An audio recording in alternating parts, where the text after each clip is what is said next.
Per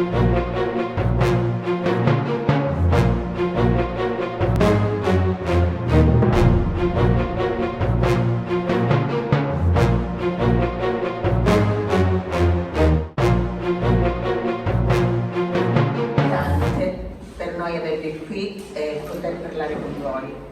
Però prima di leggere, prima di discutere questo documento, Pensieri di pace durante un'immissione aerea, è bene un po' inquadrare Virginia Woolf. E allora cominciamo con il dire che Virginia Woolf nasce nel 1882, nasce a Londra, era il 25 gennaio del 1882. È stata una scrittrice molto studiata, molto amata, una scrittrice veramente d'avanguardia. Era il tempo, da una parte c'era Proust, dall'altra c'era Joyce. Lei era molto vicina a Proust come scrittore, perché? Perché naturalmente indagava molto la psicologia dei personaggi e invece si teneva un po' distante da Joyce, perché Joyce, secondo lei, la portava dentro quello che era un vortice di oscenità. E sappiamo qualcosa di molto importante anche della sua famiglia. Il padre, Leslie Stephen, era un autore, era un critico letterario, era uno storico. Addirittura fu autore e anche editore della prima biografia che fu pubblicata ad Oxford. Chi era invece la madre? La madre, Julia Jackson, veniva dall'India, si era trasferita dall'India ancora ragazza con la madre, vanno a vivere a Londra e lei fa la modella per alcuni pittori. Che aria si respirava nella sua famiglia? Era l'epoca vittoriana, ragazze e ragazzi, quindi cosa succede? È vero, è un ambiente molto colto quello della sua famiglia e lei spesso vedeva degli scrittori che dialogavano con il padre. C'era Eliot, c'era Russell, c'era James, però alle ragazze non era concesso frequentare un istituto scolastico. E allora come diventa così colta questa donna, questa ragazza? Come fa ad apprendere tante cose? Lo fa perché la madre, direttamente o anche indirettamente, le dà delle lezioni di latino e di francese. Ma poi c'è il padre che ha una ricchissima biblioteca e le permette di entrare in questa biblioteca e quindi prendere i libri ed entrare in questa grande cultura, conoscere tante cose. Vi devo dire che non era l'unica in famiglia, no? Aveva delle sorelle, dei fratelli, perché la madre e il padre in effetti si sposano, ma avevano già avuto entrambi un precedente matrimonio, quindi erano entrambi vedovi nel momento in cui si incontrano. E la madre aveva avuto già 3 figli dal precedente marito, mentre il padre aveva avuto solo una figlia. Da questo matrimonio nasce non solo Virginia, ma c'è anche Vanessa, la sorella, di cui lei parla spesso e a cui è molto legata, ma ci sono anche 2 ragazzi, Julian e Adrian. Lei fin da piccola fa capire che ha una grande inclinazione per la letteratura, ma c'è un altro fratello con lei, Tolfo, il fratellastro, manifesta questo grande desiderio di leggere, di scrivere. Allora cosa fanno? Inventano un diario familiare. Perché dico inventano? Perché assieme costruiscono delle storie che leggono, quindi si divertono tra di loro. Però di Virginia Woolf noi sappiamo tante cose e c'è un aspetto malinconico del dolore che emerge, perché si parla di follia, c'è il suicidio, no? Con cui termina la sua vita nel marzo del 1941. È un racconto molto importante, ma anche in altri racconti. Lei che cosa fa? Ci spiega tante cose. Per esempio che lei e la sorella avevano subito degli abusi da parte dei fratellastri e ci spiega che quindi c'era una sua sofferenza che naturalmente si porta dietro e questa sofferenza la porta anche ad attraversare i vari fasi nella vita. La madre muore quando lei è ancora ragazzina, perde anche il padre e c'è veramente il suo primo crollo psicologico. Oggi si parla tanto, si cerca di indagare questa figura, lo hanno fatto anche psicanalisti importanti, hanno detto ma quello che cos'era? Un disturbo bipolare. Lei aveva una sua nevrosi, aveva una sua psicosi che viene fuori specialmente in tempo di guerra oppure quando ci sono degli eventi traumatici. Però arriviamo a delle considerazioni diverse. Alcuni studiosi si soffermano su questo aspetto malinconico della Woolf però una scrittrice che conosciamo, Liliana Rampello, ci invita a leggere diversamente la sua vita, perché è vero, ci sono stati questi eventi traumatici molto forti, quindi c'era il momento dell'intontimento, del mal di testa, del dolore, ma quando ne veniva fuori lei produceva tantissimo. Pensate che ha scritto ben 3800 lettere, ha cominciato a scrivere quando era ragazzina, aveva solo 6 anni, e scrive fino all'ultimo momento. Scrive al marito una lettera e un'altra alla sorella Vanessa. Il rapporto col marito è un rapporto segnato da alcune cose. Il marito non le concede di diventare madre. E allora perché questo? Probabilmente perché aveva questo eccesso, diceva che c'era questa follia in lei, ma evidentemente questa assenza della maternità, l'ho letto proprio recentemente, c'era un appendice culturale, un supplemento proprio in una rivista culturale, e uno psicanalista diceva forse era una donna molto sola, il marito l'ha portata un po' verso questa follia perché le ha impedito la maternità l'avrebbe salvata. Perché questo desiderio di maternità emerge nei suoi scritti, emerge tanto, perché spesso lei parla del mare, parla delle onde, parla dell'acqua, parla evidentemente attraverso una metafora di quella placenta che non era mai riuscita a contenere una vita in lei. Quando muore il padre, cosa fa? Con la sorella Vanessa si trasferiscono in un nuovo quartiere di Londra, si trasferiscono a Bloomsbury e lì che cosa fanno? Mettono su un vero circolo letterario, quindi passano tantissimi critici, tantissimi scrittori in quella casa, e c'erano le famose serate del giovedì. Queste serate del giovedì per ben 30 anni hanno influenzato la vita culturale e sociale londinese. Però ci sono varie fasi nella sua vita. Per esempio, si parlava delle suffragette. Lui non si avvicina subito a loro, ma lo fa dopo. Perché? Perché nella sua famiglia non c'era questa inclinazione verso il femminismo. Addirittura la madre, quando viene fuori un appello da firmare a favore del diritto di voto per le donne, la madre dice no, non è giusto questo, devono votare solo gli uomini. E il padre, che è un uomo colto, cosa dice? Ma non è il momento, abbiamo altro a cui pensare. Bisogna pensare che sta arrivando una guerra. Ma che cosa sono questi diritti delle donne? Quindi l'ambiente non è favorevole. Ma come fa lei invece ad avvicinarsi a queste suffragette? Addirittura poi partecipa alla Lega della cooperativa delle donne, che appoggiano questi movimenti, perché è molto influenzata proprio positivamente dalla sua maestra di greco, ed è molto influenzata anche da un'altra scrittrice. Quindi queste due donne le fanno capire che è il momento di andare oltre. E allora lei, frequentando queste donne e altre, entra in contatto con un ambiente sociale rispetto al suo, perché il suo era un ambiente dell'alta borghesia londinese, un ambiente molto conservatore, quindi conosce anche le operaie, e ci sarà un momento, quando lei sarà più grande naturalmente, e le sarà data la possibilità di frequentare un college, di studiare per esempio la storia, addirittura cosa fa? Non solo apprende per sé, ma anche aiuta le donne, le operaie, ad acquisire una prima forma di cultura, quindi di accedere ad un mondo che apparteneva solo prima alle figlie degli uomini colti, perché questa era la differenza, e lei la dice tutta, nella società che lei frequentava non solo c'era una differenza netta tra uomo e donna, ma anche tra donne di diversa estrazione sociale. Ci sono 8 romanzi che lei scrive, ci sono, vi ho detto, 3800 lettere, ci sono molti saggi, ma ce ne sono 2, che sono dei veri saggi politici. Questi saggi politici sono Una stanza tutto per sé e Le Tretine. Sono i libri fondanti di quello che è il pensiero anche femminista. Ma come faceva questa donna a scrivere tanto? Possibile? Qualcuno dice, ma sì, era una donna infelice, ma lei, sapete, 2 cose riusciva a trattenere bene nelle sue mani. Da una parte il dolore, ma dall'altra parte c'era la felicità di assistere a un cambiamento della società.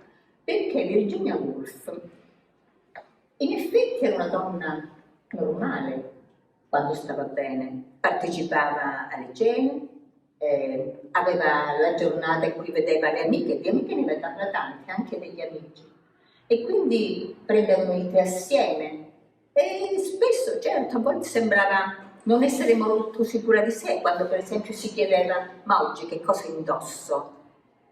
Ed era a volte considerata una signorina un po' snob, perché faceva parte di una società in Italia, era una scrittrice in Italia, alle altre donne forse non era consentito parlare come faceva lei con questi scrittori così importanti. Aveva un'intelligenza anche molto vivace e lei coglieva tantissime cose come attraverso una conversazione. Proprio in queste serate del giovedì era lei a dover scegliere l'interlocutore della serata. E parlando, sapete, tra l'altro quando scriveva così chiedeva ai suoi amici: mandami un fascio di fatti, perché questo, un fascio di fatti, no, tra virgolette, perché erano i fatti, cioè le esperienze e la vita che la nutrivano e le permettevano di scrivere tanto. Ora, brevemente vi introduco i due saggi politici, perché così arriviamo poi al testo di cui discutiamo oggi. Una stanza tutta per sé. Un giorno lo invitano, deve parlare del romanzo e delle donne. Sapete cosa dice? Che le donne per scrivere devono avere due cose molto importanti. Ognuna deve avere una stanza tutta per sé e il denaro. E allora qualcuno ha pensato, ma certo, ma una signorina snob cosa volevate che dicesse? Bisogna avere il denaro. No, non può rinunciare a questo. Ma questa sarebbe una lettura molto semplicistica, molto facile, non era questo. Il denaro, ragazzi, è l'indipendenza economica. Il denaro ci dà la possibilità di fare cosa? Di accedere, di andare avanti, di pensare con la nostra testa, di non dover essere su di altri, tant'è che lei dice, arrivato a un certo punto, certo, molte donne dicevano, ma che ci serve accedere alle professioni? Mio marito mi mantiene, benissimo, ti mantiene, ti dà l'indispensabile però per vivere, dice, mentre mio marito poi cosa fa? Ha le sue giornate con gli amici, con il golf, eccetera, noi siamo in casa. Allora l'indipendenza economica ti dà anche l'indipendenza mentale. E proprio ci sono due scene molto interessanti in questo saggio, una stanza tutta per sé. Lei vede due college, uno maschile e uno femminile. Il primo college è molto opulento, la ricchezza c'è dovunque, nelle sale, nella biblioteca, i prati sono curatissimi, il cibo è squisito. E ora lei cosa fa? Lei cerca di andare sul prato, come fanno gli altri, ci sono dei ragazzi lì, ma le viene impedito di entrare, perché? Perché sul prato potevano passeggiare solo gli studenti e i professori. E allora vuole andare in biblioteca, ma non può entrare, perché? Perché non c'è con lei un uomo, non ha un accompagnatore, non le era concesso di entrare.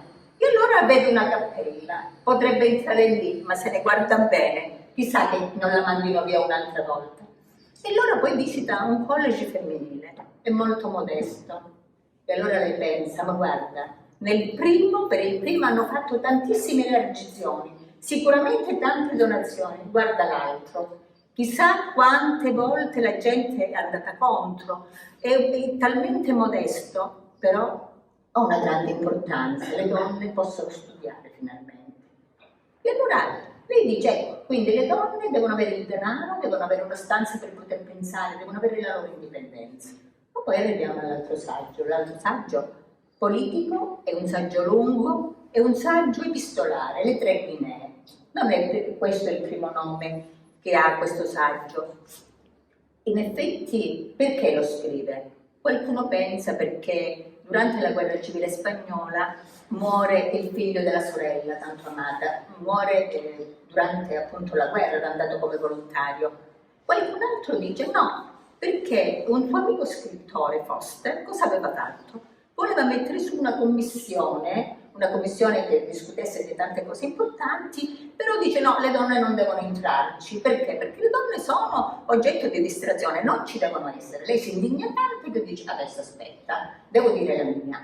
Il marito, Leonard Woolf, lei lo conosce proprio durante una di quelle serate in cui si riunivano di giovedì, si riuniva questo gruppo di scrittori, di intellettuali, conosce il marito che era un teorico della politica. Quindi cosa fa Virginia? Lo segue a volte durante i congressi laburisti ma qualche volta perde pure la pazienza. Perché? Perché non è quella la politica che le vuole. La politica sua è una politica diversa, una politica di simbologie importanti, una politica di parole importanti. Soprattutto dice che bisogna trovare parole e mezzi nuovi per contrastare questa politica patriarcale. Ora, le tre Guinee hanno 3 capitoli importanti. Allora, è tutto frutto di immaginazione. Allora, lei che cosa immagina? Immagina che il figlio di un uomo molto colto, quindi un giovane avvocato, un avvocato quando scrive non è giovane, era giovane prima quando aveva frequentato le scuole, questo avvocato le scrive, le chiede ma cosa si può fare per evitare una guerra, per prevenire la guerra? E dice, beh, lei potrebbe benissimo scrivere ad un giornale per orare questa causa da pacifista. Lei potrebbe benissimo aderire alla mia associazione, che è antimilitarista, pacifista. Potrebbe, se no, come terza possibilità, dare un'offerta in denaro alla mia associazione. Virginia Woolf ci pensa bene, perché nel frattempo riceve altre 2 lettere. Una dalla tesoriera onoraria di un college femminile, e una da parte di una tesoriera di un'associazione che favoriva l'ingresso delle donne nel mondo delle professioni. Virginia Woolf decide di rispondere prima alle ultime 2 lettere, risponderà per ultima alla prima lettera, quella dell'avvocato, e capiremo il perché. Ha 3 Guinee a disposizione, e qui anche c'è una forte simbologia. 3 Guinee al tempo erano il costo di un aborto. Va bene? Quindi lei mette assieme la sfera pubblica, la parte pubblica che accettava che le donne clandestinamente abortissero e subissero anche una violenza, e dall'altra parte c'è questa voglia di far capire quanto è importante uscire da tutto ciò. Allora, la Guinea, una prima Guinea la dà a questa tesoriera onoraria che vuole far ricostruire un college femminile. Perché? È così importante la cultura, le donne si devono svegliare, non devono pensare così come, no, accettare un pensiero, subire un pensiero di quella che è una società molto maschile, molto maschilista al tempo. Le donne devono mettere assieme mente e corpo per reagire. E l'altra Guinea la darà alla tesoriera, vi ho detto, di questa che favoriva il libero accesso delle donne nel mondo delle professioni. Pensate cosa succede. Vengono fondati 2 college femminili. Sapete qual è la reazione dei ragazzi quando addirittura le direttrici di questi college scrivono al senato accademico dicendo ma i ragazzi quando si laureano mettono dottor e poi il loro nome e cognome. Ma perché questa stessa cosa non la possono fare le nostre ragazze quando si laureano? Non possono scrivere dottoressa, per esempio? E allora sapete qual è la risposta dei consiglieri del senato accademico? Quel giorno si presentano a votare in massa.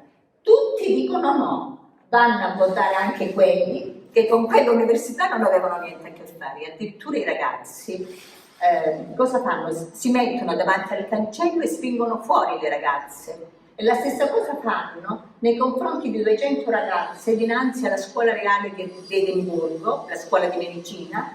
Queste ragazze vengono proprio spinte fuori e i ragazzi si portano dentro invece nella loro sala, nella loro aula universitaria una capra. Vedete? Dice, lì possiamo stare solo noi.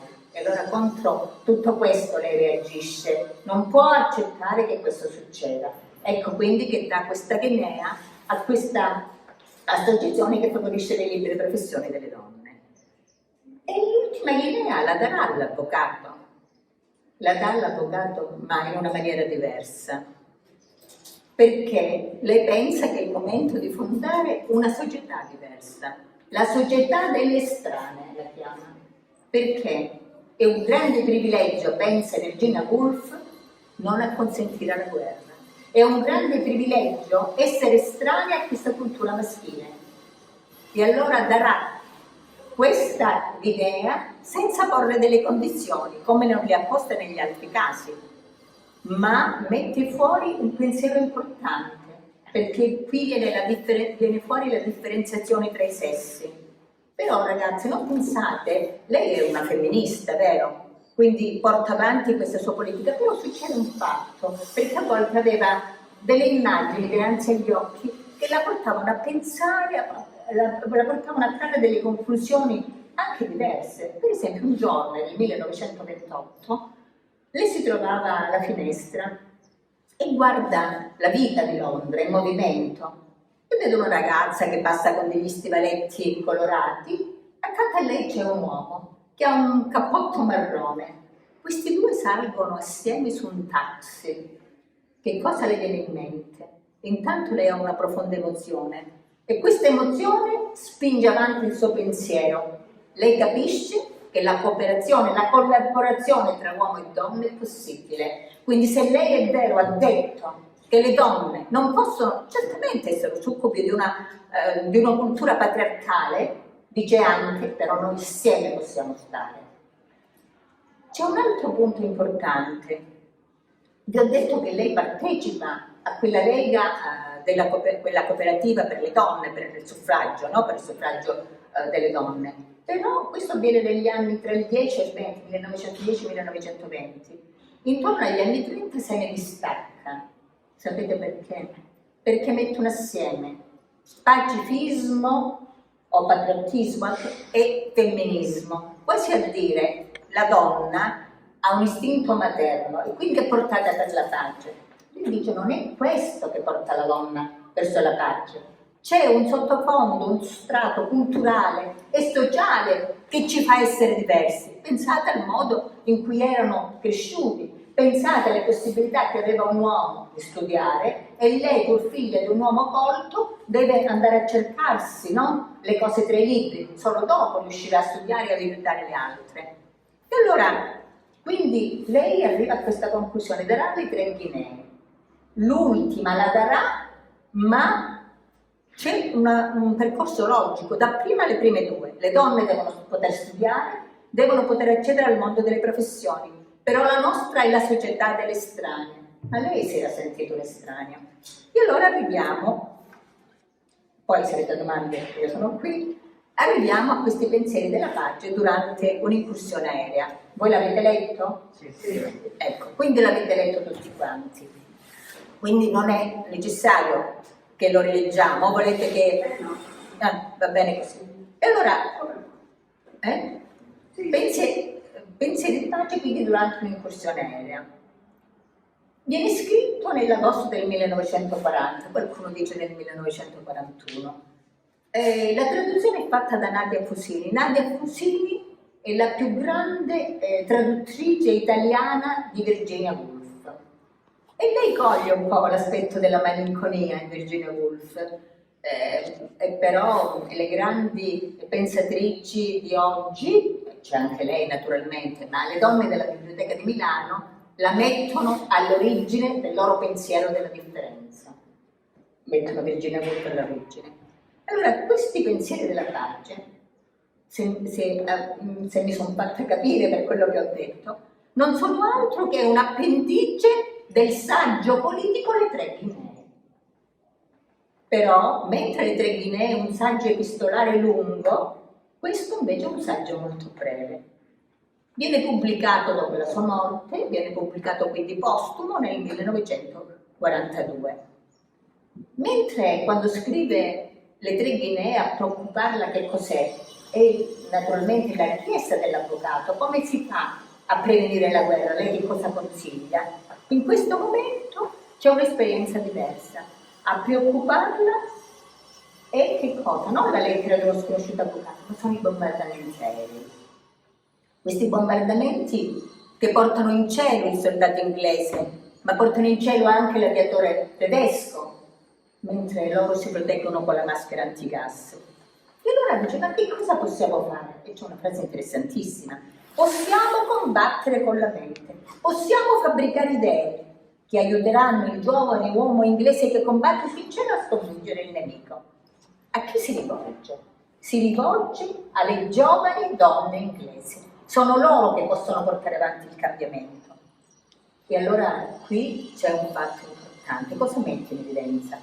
che l'arma più potente che lei ha, che cos'è? È il pensiero, quando parla della mente. E scrive, questo l'ho annotato perché è una frase interessantissima, nel 1939 lei scrive: e per la 100ª volta ripeto, qualunque idea vale più di qualunque miseria di guerra. E da questo si è partiti, da questo si è nati. È il solo contributo che si possa offrire. Questo lieve tamburellare di idee sarà la mia raffica di pallottole per la causa della libertà. Quindi il pensiero delle ragazze che frequentano le college, le università, il pensiero delle ragazze che fa capire anche ai ragazzi, ai giovani inglesi, che non si deve combattere. E poi c'è un'altra cosa importante. Dice, lei riprende un pensiero di Blake, dello scrittore: non cesserò di combattere con la mente.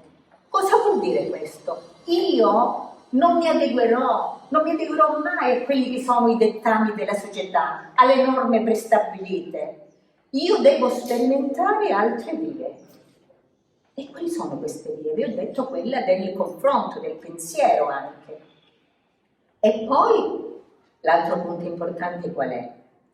C'è un secondo passo, quando parla dell'interiorismo inconscio che c'è naturalmente nel cuore degli uomini. E allora anche qui riprendo una frase di Lady Astor. Lady Astor aveva pubblicato questa frase in un articolo del Time. E allora lei dice: Hitler che cosa rappresenta? L'aggressione, rappresenta lo strapotere, rappresenta la violenza, ma noi di queste cose sentiamo parlare anche oggi. È un documento attualissimo, tant'è che avete visto che Putin, qualcuno l'ha avvicinata anche ad Hitler. Allora le donne vengono frenate, vengono ostacolate, ma le donne devono parlare con gli uomini, perché devono cercare di cancellare questo hitlerismo che c'è nei loro cuori. Ma lo devono fare solo per i giovani inglesi? No, dovrebbero farlo nei confronti di tutti. E addirittura bisognerebbe, dice, noi dovremmo liberarci dalla schiavitù. Anche questo, se potessimo liberarci dalla schiavitù, li libereremmo anche gli uomini dalla tirannia. Gli Hitler sono generati dagli schiavi. E allora qui c'è un'altra cosa che lei rifiuta. Lei rifiuta quella schiavitù, quell'asservimento, perché altrimenti, perché? Perché c'è una struttura sociale molto definita da norme che tendevano a non creare un equilibrio, a mettere da una parte il dittatore, a mettere da una parte lui e dall'altra chi? Uno schiavo, l'uomo che doveva obbedire. Quindi c'era servo e padrone. Dice, questa non è una società equilibrata. Allora, certo, cadono gli aerei, allora qualche radio comincia a dire delle parole, a pronunciare parole sul disarmo. Molto facile pensare che non ci saranno più le guerre un giorno, forse, che non ci devono essere le armi, ma è tutto possibile. Molti pensano che questo non era possibile. Lei non ha un pensiero così negativo. E allora dice, ma si può immaginare che uno scriva disarmo su un pezzo di carta e questo avvenga così? No. Però, dice, se un uomo è stato abituato a credere alla violenza, non può estirpare questo pensiero dalla sua mente così improvvisamente. E sarebbe facile se ci fosse una riunione, una conferenza di uomini che parlassero di noi e del nostro istinto materno e cercassero di cancellarlo. Noi cosa faremmo? Cancelleremmo subito il nostro istinto materno? Dice, allora, ecco che discute su questo. E questo è un pensiero che va letto. Facciamo conto che fra le condizioni di pace ci fosse questa, imperativa. Fare figli sarà ristretto a una piccolissima classe di donne, accuratamente selezionate. Lo accetteremmo? O non dovremmo dire l'istinto materno è la gloria della donna? A questo è stata dedicata finora la mia vita, la mia educazione, la mia preparazione, tutto. Quindi noi eravamo educati a questo, dice lei. Ma se fosse necessario per il benessere dell'umanità, per la pace nel mondo, che la maternità venisse controllata e l'istinto materno messo a tacere, le donne ci proverebbero, gli uomini li aiuterebbero e li onorerebbero per il loro rifiuto di fare figli, offrirebbero altre possibilità alla loro potenza creativa. Anche questo deve far parte della nostra lotta per la libertà. E allora qui ci sono alcune cose molto importanti, perché lei ricorda, addirittura dice, beh, noi donne potremmo accettare anche questo, no? Se fosse per un bene comune, se fosse per un bene maggiore, potremmo accettare di non avere dei figli, perché in definitiva noi cosa facciamo? Noi mettiamo al mondo dei figli che sono carne da cannone, dice questo lei, sono merce per la necessità della guerra, quindi sono parole molto forti. Noi saremmo capaci anche di rinunciare alla nostra maternità e quindi fare uno sciopero. Questo sapete che ricorda? Ricorda Lisistrata, è un personaggio della commedia di Aristofane che naturalmente cosa fa? Siccome gli uomini continuavano a combattere, dice basta, ci sarà lo sciopero, scusatemi, del sesso. Insomma, noi non avremo più rapporti con i nostri uomini. Ricorda quindi Lisistrata, saremmo capaci anche di questo pur di arrivare alla pace. Ora, quindi c'è un'urgenza che non si può più rinviare e quindi quello che appare impossibile alla popolazione invece dà a lei la forza di pensare una cosa diversa, quindi sono le bombe che risvegliano il suo pensiero e le fanno capire che qualcosa si deve pur fare. Ma come fare? E se gli uomini perdono questo desiderio, no? Perdono finalmente, dice, questa voglia di combattere, ma dobbiamo pure bilanciare la cosa. E cosa possiamo offrire loro? Dobbiamo tirare fuori ogni uomo, dobbiamo liberarlo dalla macchina, dobbiamo tirarlo fuori dalla sua prigione all'aperto. Ma a che serve liberare il giovane inglese se non liberiamo anche il tedesco? E allora dice, questo terzo passo deve essere attuato, ma come? Attraverso la liberazione, no, di questo pensiero che c'è nell'uomo, attraverso una collaborazione con lui, attraverso, offrendogli la creatività, deve poter pensare di poter attuare cose diverse, altre cose. Ora, lei rifiuta anche l'idea del patriottismo, così come rifiuta le discriminazioni. Perché? Perché patriottismo e discriminazioni sono per lei il frutto dell'inconscio hitlerismo. Noi siamo patrioti e andiamo a combattere. No, non si fa per la patria questo, si agisce diversamente, portando avanti pensieri di pace.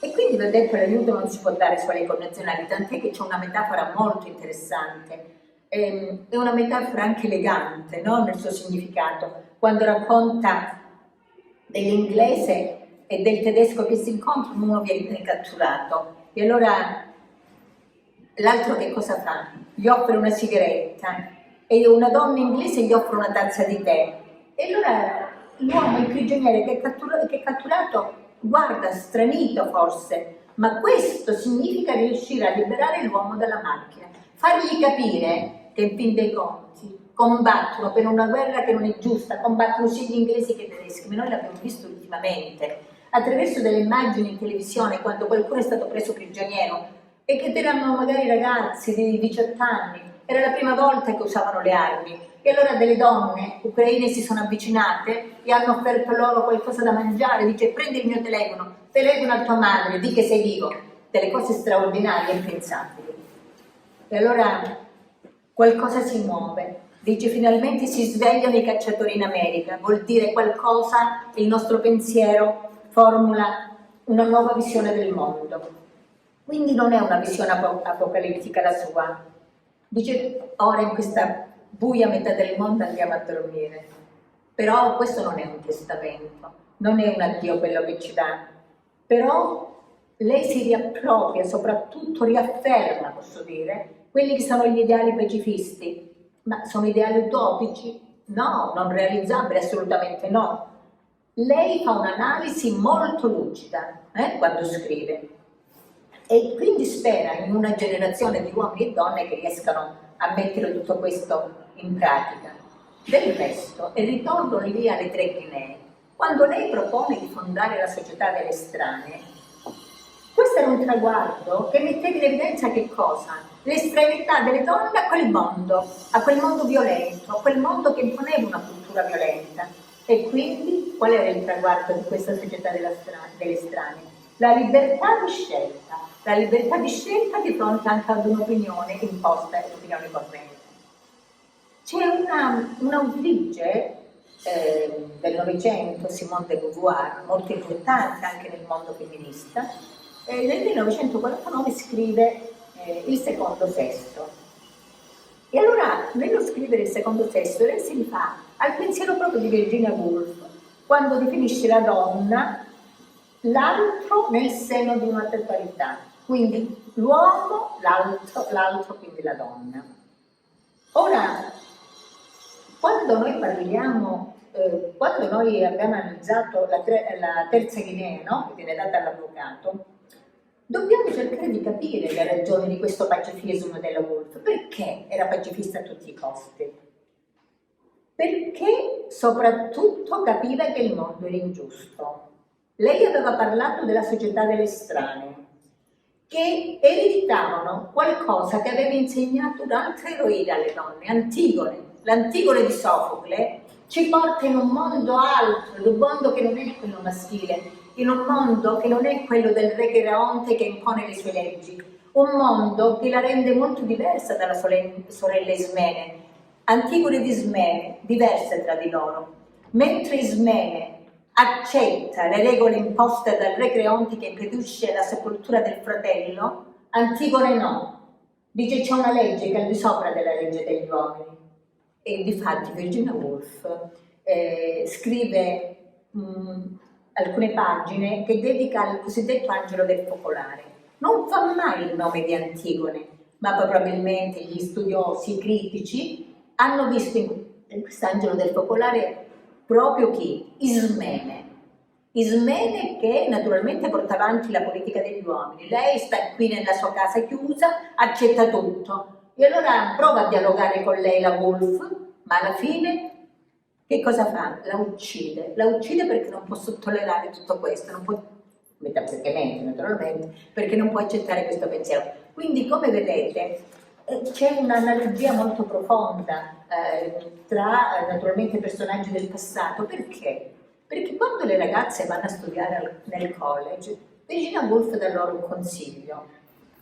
Dice, sapete, voi studiate, ma studiate, cercate di capire cosa hanno fatto le donne che vi hanno preceduto.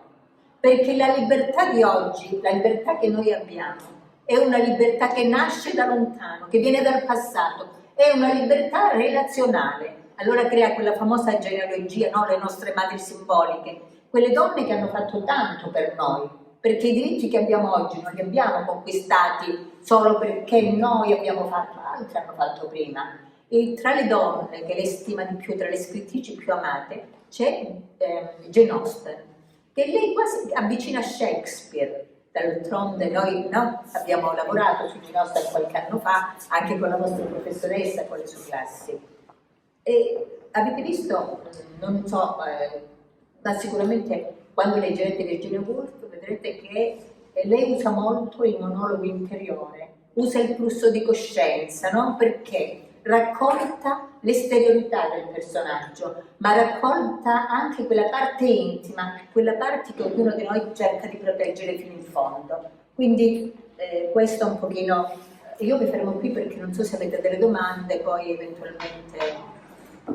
Allora, noi avevamo preparato questi ragazzi, cioè avevano letto questo saggio e poi ognuno di loro aveva fatto delle riflessioni, ok? Quindi possiamo fare in questo modo, oppure se vogliono fare delle domande, avete delle domande ragazzi da fare? Avete, è stata chiarissima, no? È stata proprio, è stata molto brava, proprio hai tracciato tutto, quindi hai dato... Sì, però lei come si è diciamo suicidata? Sì, lei si è suicidata aveva 59 anni. Comunque non era molto piccola, no. Era abbastanza grande. Sì. Ma da grande come ti è fatta a venire queste sue, come arriva quasi alla follia. E ti dico, intanto aveva avuto questi abusi sessuali, no? L'avevano segnata profondamente. Muore la madre, muore il padre, era un ambiente molto conservatore. E tra l'altro lei addirittura, guarda, questo c'è un po' una fuga dal suo corpo, lei va verso l'androginia, lei ha anche una relazione omosessuale con la Sackville, quindi con West, Vita Sackville West, che era un'altra scrittrice. Quindi lei cerca di fuggire dal proprio corpo perché quel corpo le aveva dato dei grandi dolori. Ma noi lo sentiamo tante volte, no? La bulimia, l'anoressia, il rifiuto di tante cose, perché può darsi che c'è nell'inconscio qualcosa, ma le violenze subite ti lasciano delle ferite profonde. Quindi sicuramente quando perdi i genitori lei si sente ancora più fragile. Poi le capitato questi abusi sessuali non l'aveva avuto già una persona qualunque, tra l'altro, l'aveva avuto dai figli di primo letto della madre. Quindi anche questo mettiamo in conto, che quindi è una cosa ancora più grave, se così si può dire. Quindi lei si uccide, però chiaramente non muore il suo pensiero, perché ci lascia tantissimo altro. Pensa che addirittura il marito pubblica il diario di una scrittrice lo chiama, ma non lo pubblica integralmente. Perché? Perché tanti personaggi di cui lei parlava erano ancora in vita e tante cose non si sarebbero potute raccontare. Però questo diario, io perché lei lo scrive? E lei dice che questo diario sarebbe servito alla vecchia Virginia, che avrebbe scritto sicuramente delle memorie, e sarebbe servita a quella vecchia Virginia di cui lei si sarebbe potuta fidare, perché la vecchia Virginia sapeva vedere tutto, quindi era molto introspettiva. Poi chiaramente, sai, un disturbo ci poteva essere, anche se ti dico uno psicanalista recente dice ma se avesse avuto un figlio forse le cose sarebbero andate diversamente. Infatti, anche io dal figlio, che lei voleva diventare mamma, però il marito non gli l'ha permesso, diciamo. Non ho sentito. Ho detto anche questo fatto che lei voleva diventare mamma, Sì. però il marito è come se non gliel'avesse permesso. Sì, Lei già dall'inizio non lo sapeva questo pensiero, questa cosa No, probabilmente no. Guarda, ti dico, sicuramente lei aveva dei momenti molto particolari, no? Che alternava. Da una parte i momenti in cui produceva tantissimo, era attiva, ti dico usciva, addirittura lei in macchina attraversava tutta l'Europa, no? Era venuta in Italia, quindi partecipava a conferenze, convegni, una donna veramente dell'alta borghesia londinese, quindi a contatto con un mondo molto attivo. Però dall'altra parte cosa succede? Che quando questi due si incontrano perché discutono, la conversazione e la scrittura sono due cose che per lei vanno di pari passo. Quindi lei attraverso ciò che sente, no? Coglie la vita, coglie le varie manifestazioni della vita e scrive. Addirittura quando lei legge, perché del diario, lei racconta che cosa? Le passeggiate in campagna, parla di Londra, parla della sorella, parla della sua famiglia, ma parla dei libri che lei legge. Lei è una scrittrice voracissima, molto disciplinata, legge più libri contemporaneamente. E quando legge, lei ha sempre una penna in mano, perché è pronta sempre a scrivere. Quindi conversazione e scrittura vanno di pari passo. Forse non c'era un grande accordo tra marito e moglie, tant'è che si parla anche della sua frigidità. Questi abusi sessuali l'avevano portata ad essere lontana dalle passioni, però aveva perso la madre giovanissima, allora cerca una compensazione nelle relazioni con le donne, nei rapporti con le donne, tant'è che pare che abbia avuto questo rapporto proprio omosessuale con la Sackville West, con Vita Sackville West. Quindi ci sono tante cose, l'androginia, quindi essere uomo e donna un po' assieme, allontanarsi dal suo corpo, volerlo negare a tutti i costi perché la sofferenza era tanta. Orlando, ecco, questo lo scrive proprio in Orlando, uno dei suoi romanzi. che è un film bellissimo anche, guardatevi Orlando. Sì, quindi questo. Vabbè, se vogliono... guerra, cioè già che si parla della guerra si pensa magari al giorno d'oggi a tutte queste cose pesanti come bombe, distruzione del proprio territorio comunque, l'uno contro l'altro. mentre magari ci possono essere tantissime altre soluzioni, mentre che affrontare ogni volta la guerra. E per quanto riguarda questo, all'inizio fa delle metafore, ad esempio sul ronzio di un calabrone. E appunto si tratta di queste bombe che lei sente sopra la sua casa e li tormenta sempre.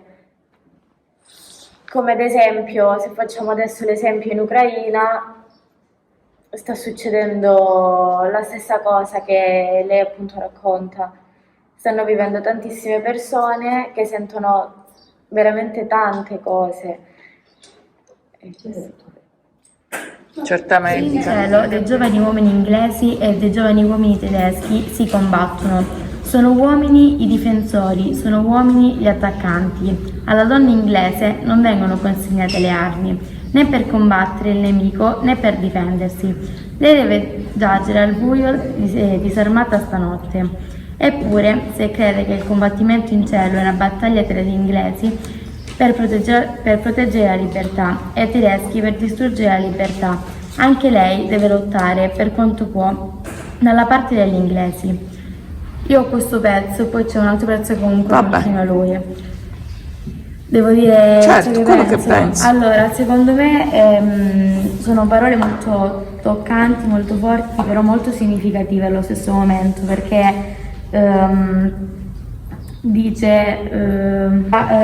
fa capire che anche se ci sono stati tutti questi scontri, tutto quello che hanno passato, comunque loro sono forti e riescono a superare anche questo, come altre cose comunque che hanno passato.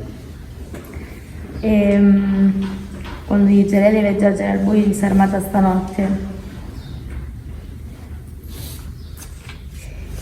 Un cielo dei giovani uomini inglesi e dei giovani uomini tedeschi si combattono, sono uomini i difensori, sono uomini gli attaccanti. Alla donna inglese che vengono consegnate alle armi, né per combattere il nemico né per difendersi. Lei deve giocare al buio disarmata stanotte, eppure se crede che il combattimento in cielo è una battaglia tra gli inglesi per proteggere la libertà e i tedeschi per distruggere la libertà, anche lei deve lottare per quanto può dare alla parte degli inglesi. Ma come può lottare per la libertà senza armi e da fuoco, fabbricando armi oppure vestiti o cibo? Ma che è un altro modo di combattere per la libertà senza armi. Combattere con la mente possiamo fabbricare idee che aiuteranno il giovane uomo inglese che combatte su un cielo a sconfiggere il nemico. Va bene, vedi, c'è un altro modo di fare. La società delle strane doveva mettere assieme delle donne che si impegnavano a non lavorare nelle fabbriche di munizioni, no? Quindi non fornire armi. Dovevano neppure andare come volontari durante la guerra, non dovevano assistere i feriti. Ma questo che vuol dire? Allora era un rifiuto da sciocchi questo, c'era una guerra? No, pensa lei, è un rifiuto consapevole, responsabile. Noi non vogliamo la guerra e quindi noi non entreremo mai in una fabbrica. Del resto nelle fabbriche non entravano le figlie dei giovani colleghi, entravano le ragazze che appartenevano, entrano sia nella prima che nella seconda guerra mondiale, no? Sostituiscono gli uomini al fronte, ma entrano proprio quelle dei ceti sociali più bassi. Tutt'al più le figlie degli uomini colti durante la seconda guerra mondiale cosa fanno? Le volontarie, le crocerossine. Lei dice non facciamo niente di tutto questo, quindi insomma mette in evidenza ancora una cosa più forte. Allora, legge solo le riflessioni, leggete. Si possono mettere in azione così che il calabrone in cielo, ossia l'aereo dei militari, sveglia in un altro calabrone nella mente. Una mattina si sentiva il ronzio di un calabrone nel Times. Appunto era la voce di una donna che diceva che le donne non possono dire nulla al riguardo delle questioni politiche. Era sempre l'uomo ad iniziare la guerra e mai la donna. Non c'è nessuna donna nel gabinetto, ovvero un organo del Consiglio, né in nessun altro posto di responsabilità. Questo è un pensiero che soffoca un altro pensiero e incoraggia l'irresponsabilità.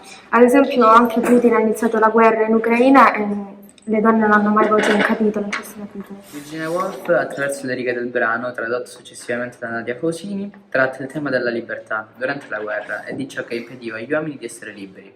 Il pensiero di Virginia Woolf si concentra sul raid aereo, riflette facendosi delle domande. Ad esempio, che cosa impediva loro di essere liberi?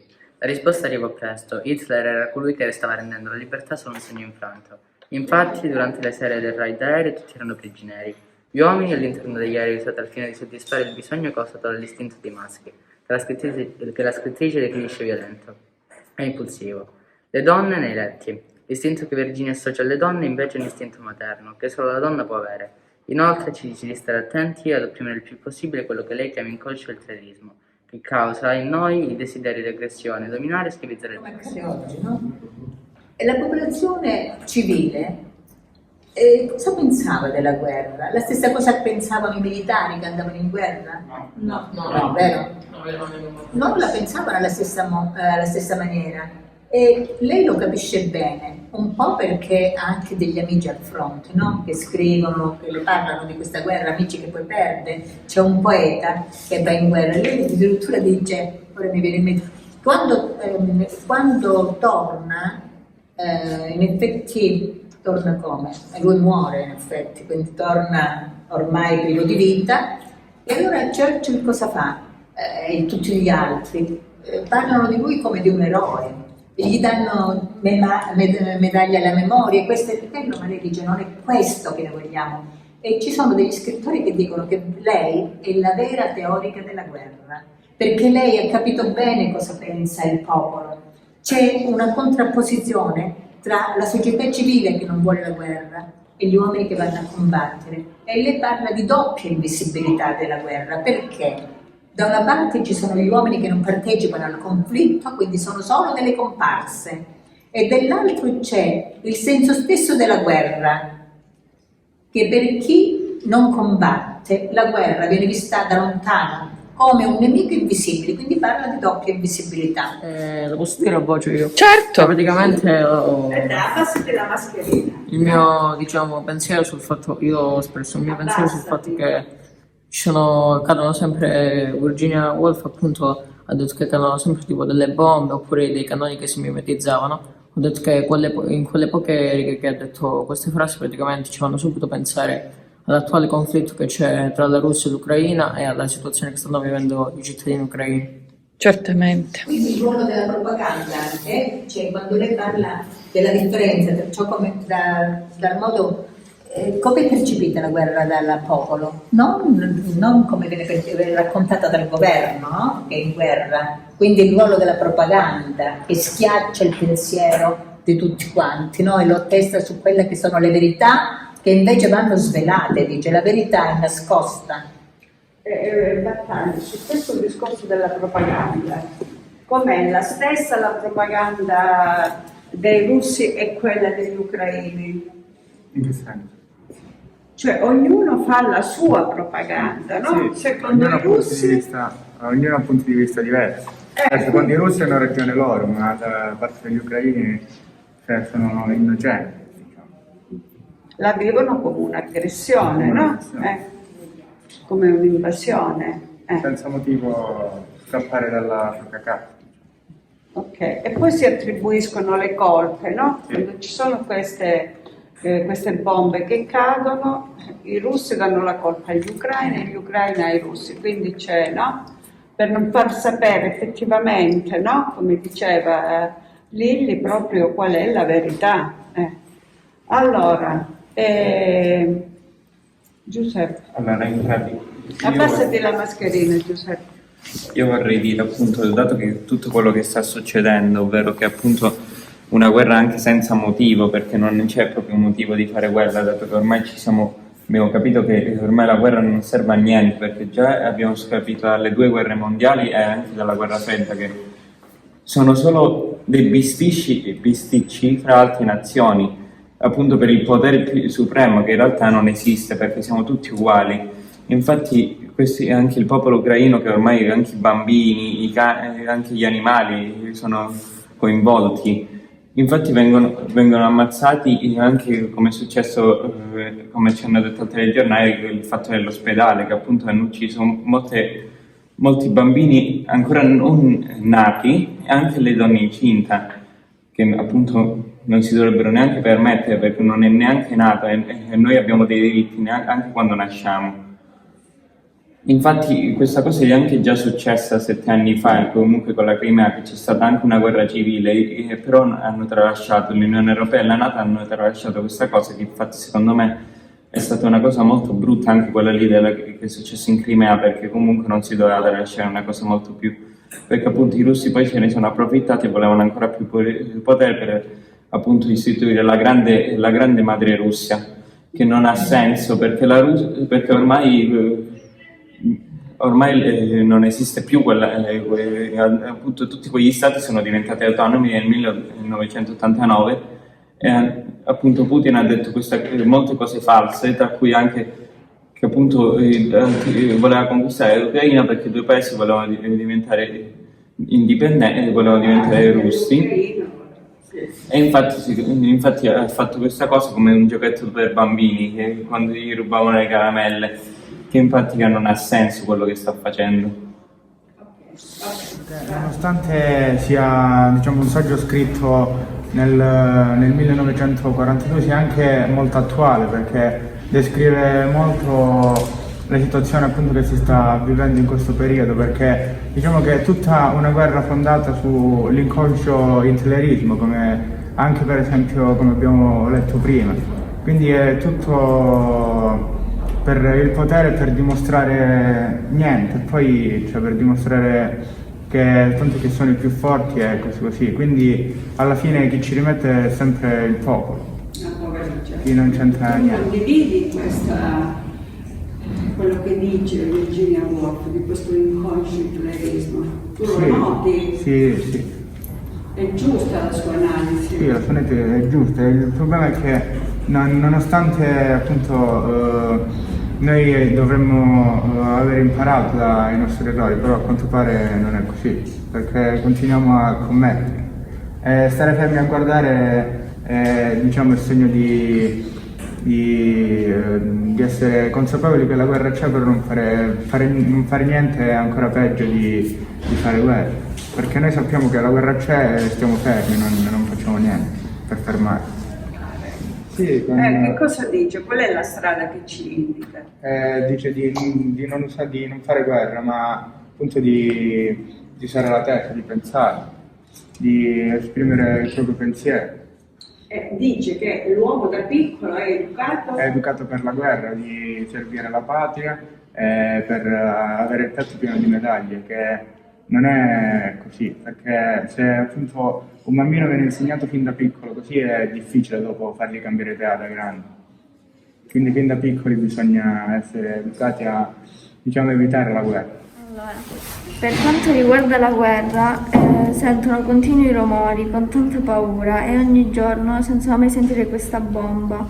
E quando gli passa la paura gli ritorna e anche l'odio non si elimina facilmente perché la guerra è difficile da immaginare ed è una cosa anche difficile da sentire. L'esempio dell'Ucraina, che sono morti tanti civili per colpa degli altri che si sentono superiori. La libertà. No, questa non è libertà. Donne, uomini e bambini costretti a nascondersi per paura di essere colpiti da qualche missile o essere sparati. Oggi nella guerra Russia-Ucraina, dove sta la libertà? Ragazzi costretti ad arruolarsi nell'esercito abbandonando i loro cari perché devono essere pronti a un'eventuale guerra. Ragazzi di 20 anni costretti a combattere, molte volte perdendo la vita, lasciando ai loro cari un vuoto incolmabile. Libertà? No, questa non è libertà. Donne, uomini e bambini costretti a nascondersi nei bunker per salvaguardare la propria vita, venendo privati del loro diritto di libertà. Penso che questa guerra debba finire al più presto. Ognuno di noi ha il diritto di avere la propria libertà, camminare per strada senza pensare che da un momento all'altro un missile potrebbe colpirli. No, questa non è libertà. La libertà non deve essere privata da nessuno. Mi ha colpito molto è stata come sono contento che il combattimento è finito. Questa frase mi ha colpito molto, ma un episodio mi ha colpito molto di più. Quando offrono al ragazzo una sigaretta e del tè. Questo episodio è successo anche in Ucraina, quando il ragazzo si arrese e le donne gli offrirono del tè caldo e un telefono per chiamare la madre e per dirle che per fortuna era ancora vivo. Penso che al giorno d'oggi i ragazzi dovrebbero vivere la nostra stessa vita, andare a scuola, uscire, vivere la vita in tranquillità e non essere privati della propria libertà. Alla fine di questo testo si parla della guerra che finalmente è finita, che si sentono finalmente i suoni della campagna, i gufi e non si sentono più i rumori delle mitragliatrici e della guerra. Purtroppo in Ucraina ancora la guerra non è finita e non si sa quando finirà. Quindi abbiamo capito la vita di Virginia Woolf, noi abbiamo saputo tante cose, ci ha detto che non sapevamo, vero? Sì. Una società era ciò che non dava valore alle donne, però lei fa una cosa importante, parte da questo disvalore ed è veramente capace di ribaltare tutto e di diventare, mette assieme due cose, la libertà di essere donna e la libertà di essere scrittrice, quindi ciò che l'aveva estraneata, no? Essendo una donna, lei lo ribalta e fa sì che tutto torni a vantaggio del suo pensiero, del suo modo di essere, cambia tutto, perché lei ha il coraggio di parlare, di scrivere, lei ha il coraggio di essere una donna che pensa, questo è fondamentale in Virginia Woolf, ed è la prima scrittrice che lo fa, tant'è che vi ho detto, viene vista come l'origine del pensiero femminista. Vi piace questa scrittrice? Sì. Non la conoscevamo, vero? Ci piace, vero, le riflessioni che fa, no? Tutto questo merito il ronzio, Sì. tutte queste riflessioni. Allora, chi vuole dire qualcos'altro? Ginevra? Dai. Diciamo che le domande che dovevo fare comunque le ho fatte, perché però mi è venuto in mente un'altra cosa, sempre riguardo al fatto della maternità. Lei poteva anche comunque scegliere di lasciarlo, il marito, ma non è che c'era qualcosa in mezzo del tipo, perché io penso tanto, riguardo i film, non è che tipo veniva minacciata dal marito. Non era questo probabilmente. No. Era un tipo di rapporto molto strano. Ti dico, ho letto proprio recentemente di questo psicanalista che mette in evidenza quasi che è il marito a chiamare il medico perché accerti lo stato di salute della moglie, no? Questo genio un po' folle, e quindi le impedisce la maternità. Ma se Che stava male, se lei ci stava male, ne e stava male, quindi probabilmente può darsi anche che il marito dicesse non è il momento, non è il caso perché tu non sapresti stare vicino ad un figlio. Questo psicanalista dice no, l'avrebbe aiutata per un figlio, però c'è un'altra cosa che mi viene in mente. Lei prima di morire cosa fa prima di suicidarsi? Scrive una lettera al marito, a Leonard, e di questo marito lei in quella lettera parla benissimo. Dice anzi, ti ringrazio per la pazienza che hai avuto con me, perché hai sopportato tante cose, perché il crollo psicologico è forte e ce n'è uno proprio tremendo, tant'è non so se ve l'ho detto, il marito cosa fa? Decide di aiutarla e quindi mettono assieme un'impresa editoriale.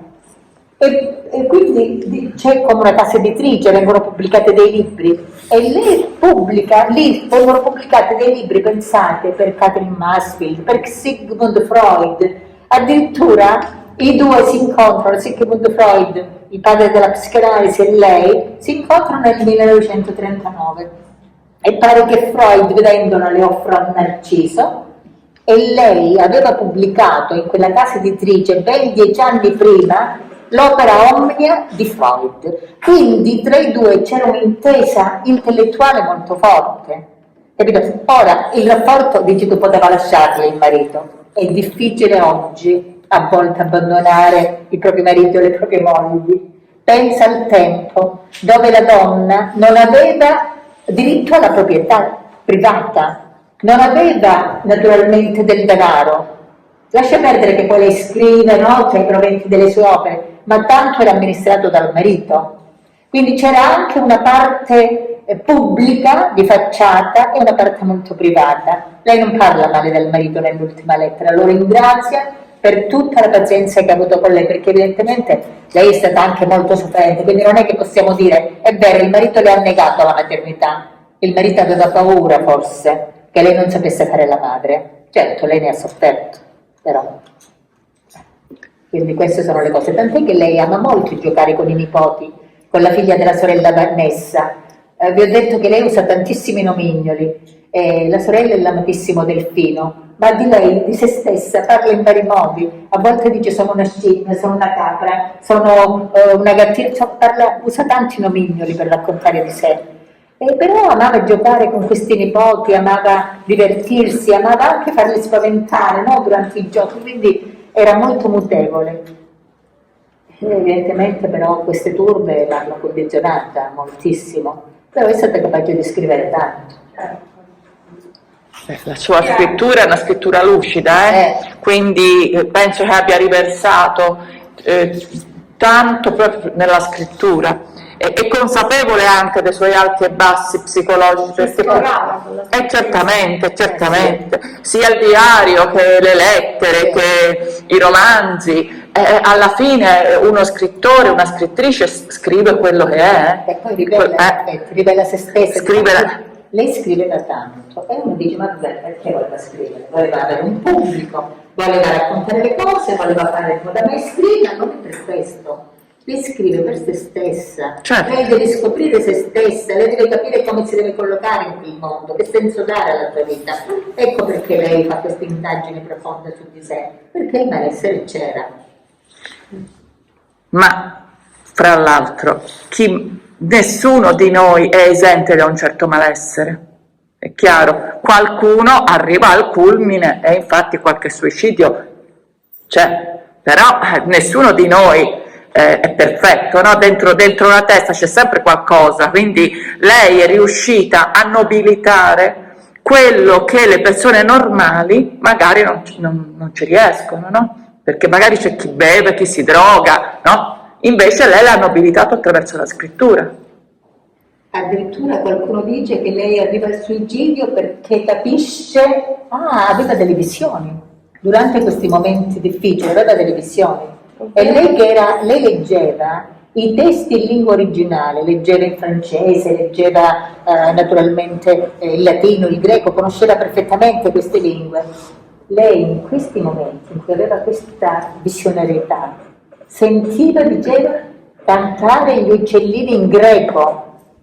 Quindi ragazzi, cosa fa? Quando scrive l'ultima lettera al marito e chiede perdono quasi per come sono stati gli ostacoli nella tua vita, lei in effetti fa un atto d'amore nei confronti del marito, ma quasi qualcuno dice si è tolta di mezzo perché capisce benissimo che era arrivata a un punto in cui sarebbe stata solo un peso e non avrebbe più saputo controllare queste visioni, non avrebbe più saputo controllare la sua follia.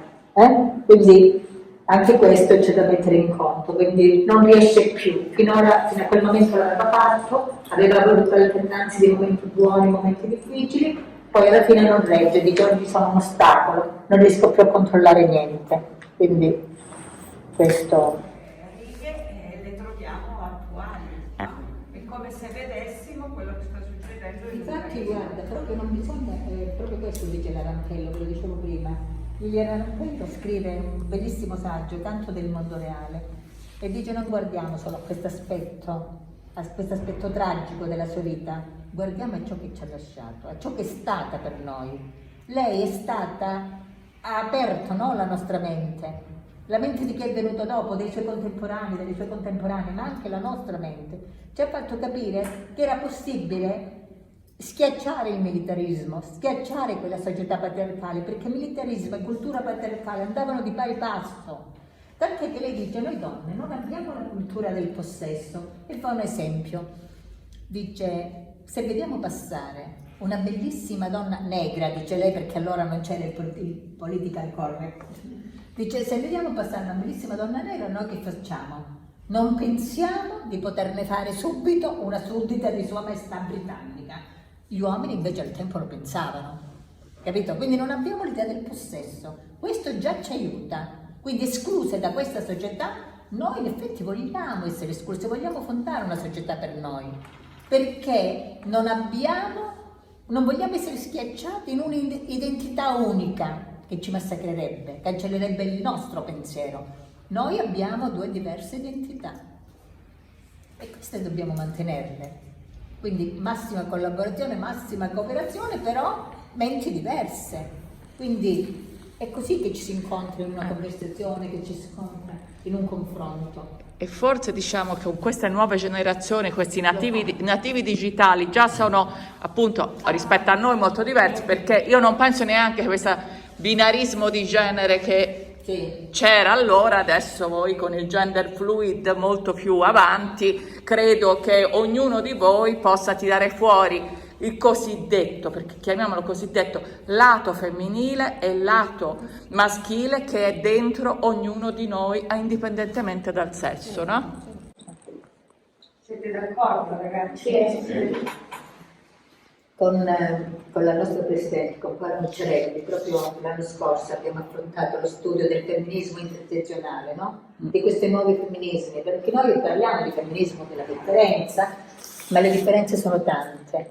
Ci sono le differenze tra bianchi e neri, ci sono le differenze quindi tra le donne europee e le donne di altri continenti, ci sono la differenza di persone che non si sentono imprigionate, no? In un genere. E allora ne abbiamo discusso anche noi, perché non tante cose possiamo non condividerle, ma dobbiamo capire che esistono e che quindi bisogna prenderne atto.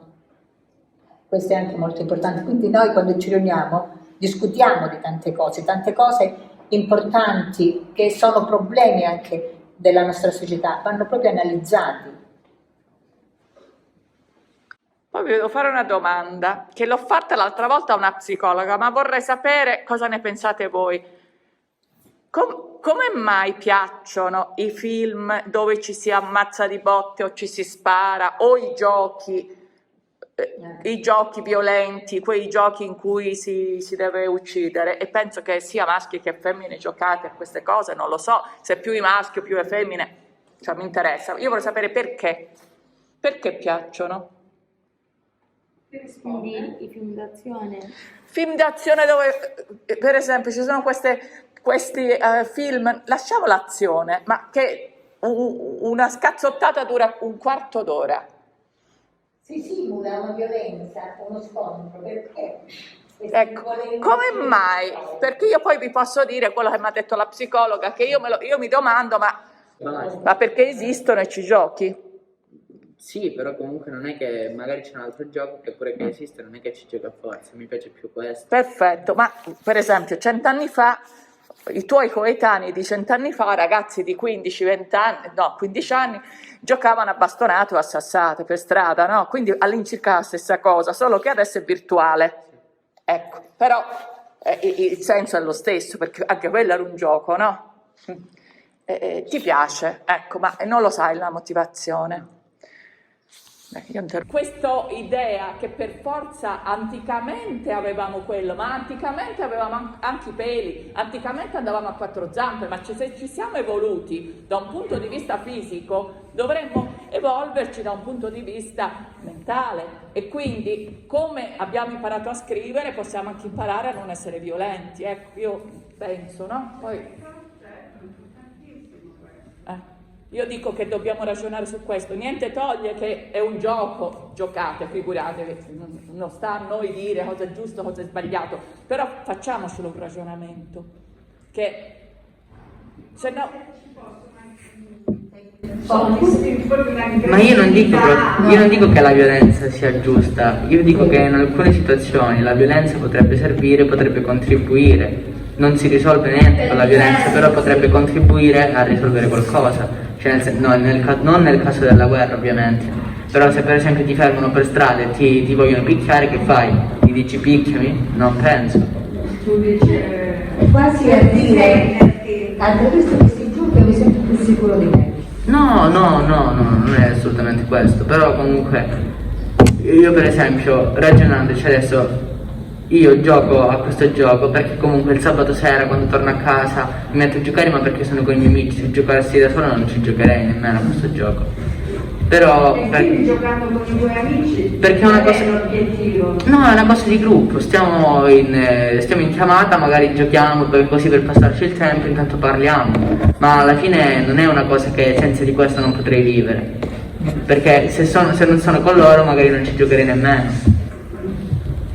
No, ma non c'è niente di male, esistono, non è che, figuriamoci, non è un processo al gioco, era solo ragioniamo anche su questo, perché voglio dire, siccome alcune cose si chiamano consumi indotti, no? Allora, tu non te lo sei inventato questo gioco, è qualcuno che più grande di te lo ha messo in circolo e lo vende, no? Poi magari voi lo prendete craccato, non lo so, perché c'è anche questo sistema, però comunque c'è qualcuno, quindi c'è qualcuno sopra di noi che decide il nostro futuro e decide se dobbiamo fare la guerra, perché al tempo della Iliade tutti andavano in guerra, anche chi decideva di fare la guerra. Oggi Putin sta nel suo castello, Zelensky un po' di più si dà da fare, ma voglio dire, i grandi che fanno la guerra, come gli americani quando sono andati a fare guerre,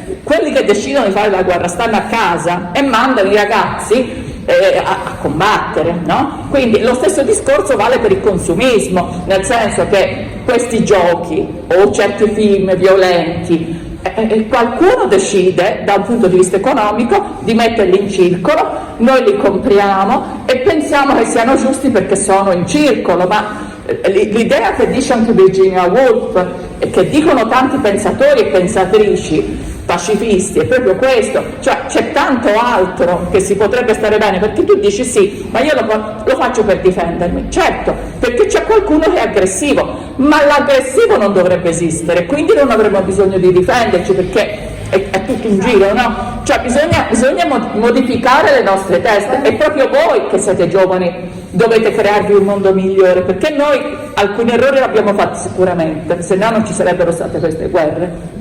Certo. Sai, perché molti ragazzini anche sono spinti da questi giochi. Lascia perdere, tu magari giochi con gli amici così passate il tempo, però pensa a tutte le bande, no, che ci sono nelle città, bande violente di ragazzini. E allora tutto questo ti fa pensare, ma perché tutta questa violenza? Da che cosa nasce? Da un'insoddisfazione, da questa voglia, no? Da questo istinto che c'è in noi? Magari da quello, perché per dimostrare di avere il più forte. Certo, così. Secondo me è pure dal passato che hanno, non lo so. Certo, sicuramente un ambiente che favorisce questo, no? Secondo me non deriva dall'utilizzo dei giochi. No, non ti dico dei giochi, ma No, ti dico in perché generale, no? deriva secondo me Ci sono dal... fenomeni di violenza al di là della guerra.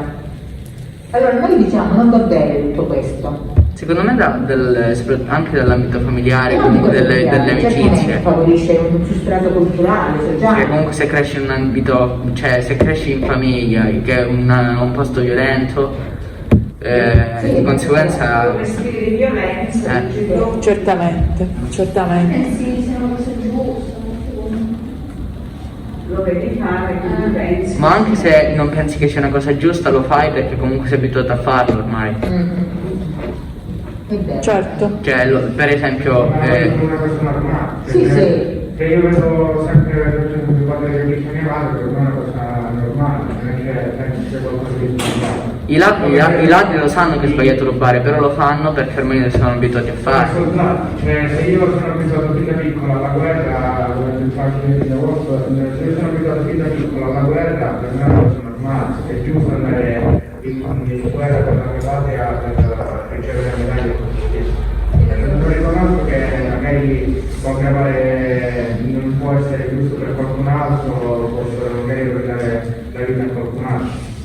Certo. Quindi a conclusione potrebbe anche essere che le nostre armi dovrebbero essere la cultura e delle idee buone di etica proprio per evitare questi discorsi, perché le armi sono queste anche, no? Perché le idee, fate conto che abbiamo avuto le rivoluzioni, no? Ci sono state, voi avete studiato alla scuola media, quest'anno che storia avete fatto? I Fenici, i Croteci. Ok, le guerre erano continue all'epoca, si studia solo, però nelle idee, se voi poi leggete i filosofi dicono anche cos'è l'etica, un'etica buona, in cui si può vivere in un posto civile, senza per forza avere il nemico accanto a casa, no? Ma veniamo istigati sempre, io penso anche in questa, quando ci viene detto, no? Dall'alto, loro sentono, quando arrivano per esempio i ragazzi dall'Africa che sono diversi da noi e che quindi dobbiamo allontanare, quindi c'è tutta Istigazione all'odio, quello è. senza sapere che tutti siamo nati dall'Africa, no? Lo sappiamo, no? Che siamo tutti africani. Cioè il potere della conversazione, come diceva Virginia Woolf, cioè il fatto di stare insieme, la parola, la forza della parola e della conversazione, che dovrebbe essere sopra questo spirito della violenza che ci viene da lontano, ma noi siamo evoluti, noi siamo evolute. Però bisogna spiegare tutto. Perché a questo punto come si fa? La parola cosa può fare in questo momento tra Putin e Zelensky? Non lo so, ma nemmeno le armi. D'altronde parlare di un conflitto mondiale che Assolutamente. Quindi speriamo che ci sia davvero una voglia di diplomazia, una voglia di intervenire in questo modo, di sanare le cose, ma certo. Anche nell'attività c'erano molte guerre, ma tutte scritte dal loro spirito di sopravvivenza, perché erano costruite per dimostrare che erano più forti degli altri. Io ti invado perché sono più forte e quindi ti invado. Invece adesso, capito, ma pure adesso Putin pensa di essere più forte e invade. Per questo. E non è spirito di sopravvivenza quello. No, è sempre per dimostrare, anche per un fatto economico l'ha fatto. Per, Poi la pace dicevano prepara la un senso di guerra, superiorità. no? La conclusione, sulla pace prepara la guerra, è il modo per servire i popoli e poi mantenere questo stato di pace. Però oggi noi assistiamo, no? Perché abbiamo visto queste donne ucraine arrivare, abbiamo visto i loro bambini, abbiamo visto la dignità, no? Con cui accettano anche il nostro aiuto. Donne, dicevamo con Cara proprio oggi, che sono qui da 20 anni, fanno le badanti, mandano i soldi a casa perché la figlia potesse costruire una casa. E oggi dice, ma quella casa sta crollando, è già crollata, mio figlio è rimasta lì, mio marito è lì, io sono qui, faccio la badante. Queste famiglie divise, così lacerate, e bambini che non conoscono la nostra lingua. Però vedete, insomma, è una società che non ci aspettavamo che ci portasse a questo, non pensavamo di poter assistere alla guerra quasi ai nostri confini. Che poi di guerre ce n'è tante, alcune sono passate sotto silenzio perché certo. l'Africa è dilaniata dalle guerre. Continuamente. forse perché è proprio vicino, no? Sì. Volevo dire, L'Africa, Asia, tutti questi infatti. guerra, più da alcune zone dell'oceano, in guerra sono che in realtà le hanno tralasciate, non si dovrebbero tralasciare queste guerre. Infatti. Non sono mondiali, sono comunque guerre civili. Certo. Che appunto portano all'odio tra le nazioni, tra l'altro, e quindi portano successivamente a altre guerre, quindi è un circolo vizioso che non finisce mai. però è pur vero che noi ci interessiamo ad una cosa, no? Ce la sentiamo vicina, no? Questa la sentiamo vicina ai nostri confini. Basti pensare a quello che è successo in Afghanistan, no? Sì. E quindi cosa ne è venuto fuori dopo anni di americani, eccetera, europei, oggi a che cosa si assiste? Quindi è una situazione che si protrae nel tempo, che si ripresenta continuamente. Spesso facciamo finta di nulla, non ci conviene, no? Entrare in questi giochi forti, però ci dà da pensare veramente che la società si evolve ma torna indietro. Ci sono degli istinti che ci rimangono, questo della supremazia, dei dittatori, e quindi non ci riconosce l'umanità negli altri, si riconosce solo che cosa? Il nostro desiderio di potenza.